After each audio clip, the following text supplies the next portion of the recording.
All right, so get this. It's one of those headlines that makes you do a double take, right? A shipping giant, UPS, is actively trying to ship fewer packages. It sounds completely backward, but behind this very strange strategy is one of the biggest power plays happening in modern logistics, and we're going to break it all down.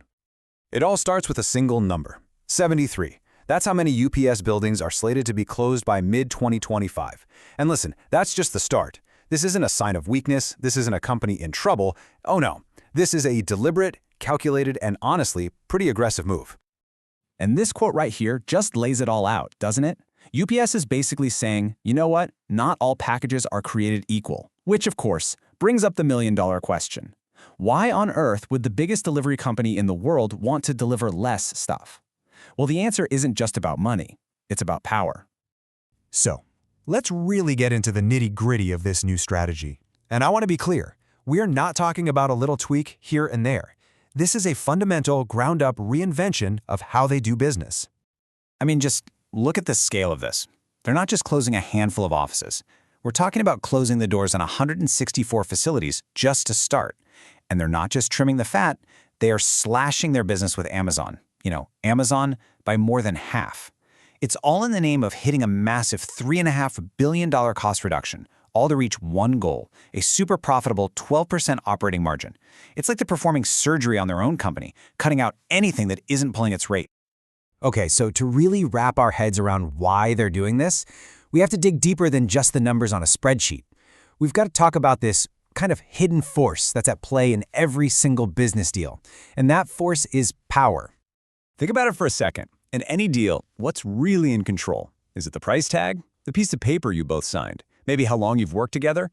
Well, it turns out it's actually simpler and maybe a little more primal than that. It all boils down to one simple thing. And there you have it, power. In this world, power isn't about being the biggest or the loudest. It's about one thing. How much does the other person need you? It is all about dependence. And this single idea, this is what UPS is rebuilding its entire empire on.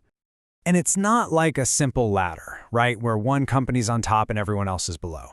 No, it's way more like a tangled-up spider web. You might have some leverage over one partner, but you're also totally dependent on another one. It's this constant dance, this game where everyone is trying to become indispensable to everyone else. So this whole power thing kind of comes in two main flavors. You've got the obvious kind, mediated power. This is the carrot and the stick, right? Give me a bigger order, I'll give you a discount. That's the carrot. Pay late, you get a fee. That's the stick. It's direct. But then there's the other kind, non-mediated power. And this one is so much more interesting. It's subtle. Think about a top surgeon. You listen to them not because they're offering a deal, but because they're the absolute best at what they do. Their reputation, their expertise, that's their power. Okay, so if power is the name of the game, how do you actually get more of it? Well, it turns out there are basically 4 big levers you can pull. Think of this as the playbook for gaining the upper hand. And here they are. It all boils down to how well you can manage these 4 areas: cost, transparency, reliability, and flexibility. Get a handle on these, and you're in the driver's seat. So let's break them down one by one. First, you got cost. This one's pretty straightforward. If you are the cheapest or the most efficient, you have power. Simple as that. It's about making yourself the no-brainer financial decision for your partners. Next up, transparency. Now this one's all about information. Who knows what and who knows when. You can share a ton of data and become this super trusted embedded partner, or you can hold some of your cards close to your chest, making them rely on you for key info. It's a strategic game. Lever number 3 is reliability. And this one ties right back to that subtle, non-mediated power we talked about. It's simple. If you're always on time, if your quality never dips, people just start to count on you. They build their own businesses around your consistency. And pretty soon, they can't imagine taking the risk of going with someone who isn't you. And finally, number 4, flexibility. Look, we all know things go sideways, right? Supply chains get messed up, demand suddenly spikes. The company that can roll with those punches without breaking a sweat, that company is golden. If you can be the one who solves those oh crap moments for your partners, they will never want to let you go.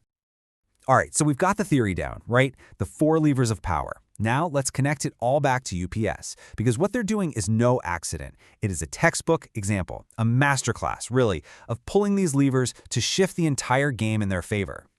I mean, this slide says it all, doesn't it? Before, the motto was more is more. Volume was everything. Now, the new UPS has a different mantra. Profitable volume is king. If a package isn't making them good money and strengthening their position, they're just not interested. And here's the playbook in action. See that move with Amazon? That's about freeing up their network to be more reliable and flexible for customers who pay more. The pricing actions? That's a straight-up cost lever play, pushing out the cheap stuff. And focusing on tricky things like healthcare? That's them building that non-mediated power, becoming the undisputed expert. The goal is to make themselves absolutely indispensable to the clients that matter most. So, the big question is any of this actually working? Well, the numbers don't lie. Look at this. Yeah, their total volume dropped a bit, but, and this is the key part, the amount of money they made per package jumped up. The strategy is working exactly as planned. Ship less, make more. The power play is a success. Okay, so this is all fascinating stuff about UPS. But what does it actually mean for you? If you're running a business, if you're shipping anything at all, it means the rules of the game have just been rewritten, and you're going to need a new strategy to play. So here's what you need to do. First, take a hard look in the mirror and ask yourself, how does UPS see my business? Am I one of their shipper of choice clients, or am I the kind of customer they're actively trying to get rid of?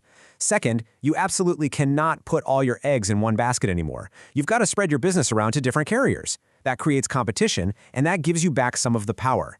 And third, you have got to become a total nerd about your contracts. Forget the big, flashy discount number they put on the front page. You need to dig into the fine print, the fees, the surcharges, the minimums, because that's where the real story is. And all of this really leads to one final massive question. We see UPS making this incredibly smart power play for its own survival and growth. But what's the downstream effect? As these giants all start chasing the big, profitable fish, what happens to the little guys? The small businesses, the side hustles, the startups, all the people who built their dreams on the idea of cheap, easy shipping. In this brave new world of logistics, who ultimately wins? And who gets left out in the cold?